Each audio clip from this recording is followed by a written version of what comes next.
Hello বন্ধুরা, আজকের ভিডিওতে আপনাদেরকে জানাবো এই যে কালো মরিচ রয়েছে অর্থাৎ গোলকি, এই গোলকি কিভাবে চাষ করা যায় সেটা আপনাদেরকে জানাবো। এই গোলকির যদি একটি মাত্র গাছ আপনার বাড়িতে থাকে তাহলে আপনার বাড়ির জন্য কোনো রকম গোলকি সারা বছরে কিনতে হবে না। কেননা একটা গোলকি গাছ যদি আপনার বাড়িতে থাকে আর সেই গাছ থেকে আপনি সারা বছরে যে গোলকি হারভেস্ট করবেন সেটা প্রায় 3 থেকে 4 কিলো একটা মিডিয়াম গাছ থেকে।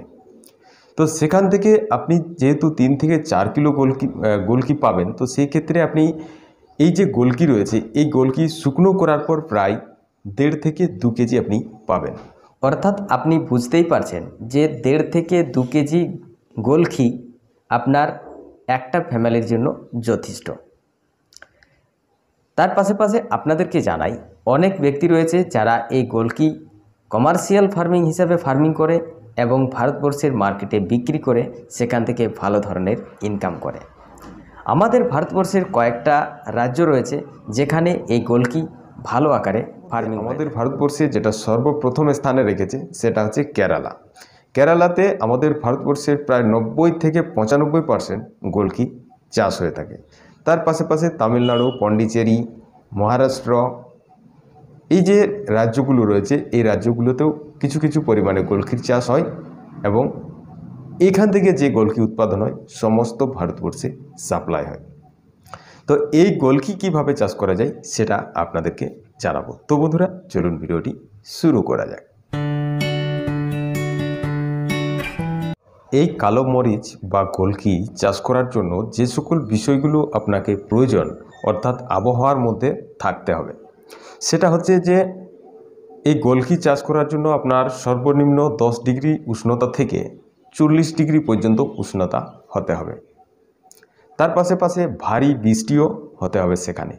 তার পাশে সবথেকে যেটা গুরুত্বপূর্ণ বিষয় সেটা হচ্ছে যে জমিতে যে নমি যেটাকে বলা হয়ে থাকে, মানে ভেজা বা শুকনোর যে একটা অ্যাভারেজ ধরা হয় সেটা কিন্তু 60% থেকে 70% আপনাকে লক্ষ্য রাখতে হবে।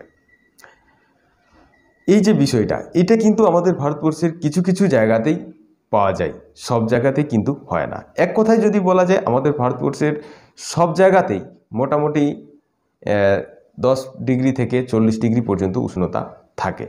তার পাশে ভারী বৃষ্টি সব জায়গাতেই কম বেশি একরকম হয়ে থাকে, কিন্তু এই যে নমি বা এর যে হিউমিডিটির বিষয়টা এটা কিন্তু ভারতবর্ষের সব জায়গাতেই হয় না। এই যে গোলকি রয়েছে এই গোলকি যে সকল জায়গাগুলোতে ফার্মিং করা যায় সেই সকল জায়গাগুলোতে আপনারা যদি লক্ষ্য করে দেখেন সুপারি গাছ, নারকেল গাছ বা আরও যে সকল গাছ রয়েছে সেই এলাকায় বড় গাছ, সেই বড় গাছের চারপাশে মোটামুটি 6 ইঞ্চি থেকে 1 ফুট দূরত্ব রেখে তারা কিন্তু ছোট টব তৈরি করে সেখানে রোপণ করে দেয় এবং এর যে গাছ ধীরে বাড়তে থাকে। যদি আপনার এলাকায় এর গাছ যদি না বাড়তে বা এর গ্রোথ যদি আপনারা না দেখতে পান তবে আপনারা এর হিউমিডিটি বাড়াতে পারেন, যেটা আমি ভিডিওর প্রথমেই আপনাদেরকে বলেছিলাম, যেটা 60% থেকে 70% প্রয়োজন। এই হিউমিডিটি বাড়ানোর জন্য আপনারা কি করতে পারেন, এদের যে গোড়া রয়েছে এই গোলকি গাছের যে গোড়া রয়েছে সেই গোড়াতে আপনারা কিছু পাথর সারিভাবে এইভাবে সাজিয়ে দিতে পারেন। সাজিয়ে দেওয়ার পর আপনারা সেখানে দিনে একবার অর্থাৎ দুপুরের সময় জল দিতে পারেন। তো সেখানে জল দিলেই কিন্তু গাছের যে হিউমিডিটির প্রয়োজন সেটা কিন্তু সেখান থেকে তারা পেয়ে যাবে এবং সেই ক্ষেত্রেই আপনার গাছ ভালো রকম গ্রোথ করবে এবং গাছ একবার গ্রোথ করে গেলেই আপনারা দেখবেন ধীরে ফল শুরু হবে। তো ফল যখন আসবে তখন আপনারা দেখবেন যে এর ফল সবুজ রয়েছে, ধীরে হালকা লালচে হয়ে গেলে আপনারা এই ফল হারভেস্ট করতে পারেন এবং নিজের বাড়িতেও ব্যবহার করতে পারেন। তার পাশে আপনারা মার্কেটে বিক্রি করতে পারেন। আপনারা যে কোনো সময় খোঁজখবর নিয়ে দেখবেন এই গোলকি মার্কেটে প্রায় সর্বনিম্নর ক্ষেত্রে 800 টাকা থেকে 1600 টাকা পর্যন্ত পার কেজি বিক্রি হয়ে থাকে। এটা মার্কেটের চাহিদা এবং ডিমান্ডের উপর নির্ভরশীল হয়ে থাকে। তো এই প্রসেসের মাধ্যম দিয়ে গোলকি চাষ করা হয়।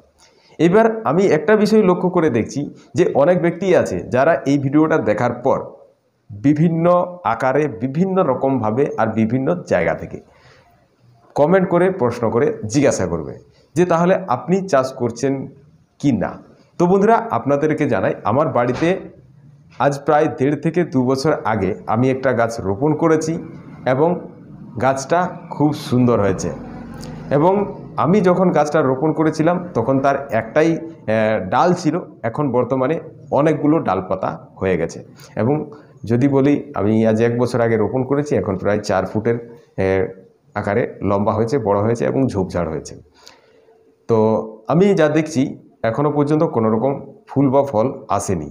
তবে বর্তমান সময়ে যে একটা পরিস্থিতি দেখছি যে ছোট ছোট আর কি দানা 2-4টে দেখতে পাওয়া যাচ্ছে, অর্থাৎ গোলকির দানা বা ফল আসতে শুরু হয়েছে। আর এখন আপনারা বুঝতেই পারছেন গরমের সময় চলছে, তো যার কারণবশত ওর হিউমিডিটির বেশি প্রয়োজন, কিন্তু আমি এটা দিতে পারি না বা আমি সময় করতে পারি না। তো যার কারণবশত ফল কি হবে না হবে সেটা তো তখনই দেখা যাবে যখন হবে। তো নেক্সট আপডেটটা আপনাদেরকে পরের ভিডিওতে জানাবো। তো বন্ধুরা, ভিডিওটা এই পর্যন্তই। ভিডিওটি ভালো লেগে থাকলে অবশ্যই একটা লাইক করবেন, আর আপনি যদি এই চ্যানেলে প্রথম ভিডিও দেখে থাকেন তাহলে অবশ্যই চ্যানেলটি সাবস্ক্রাইব করবেন। Thank you.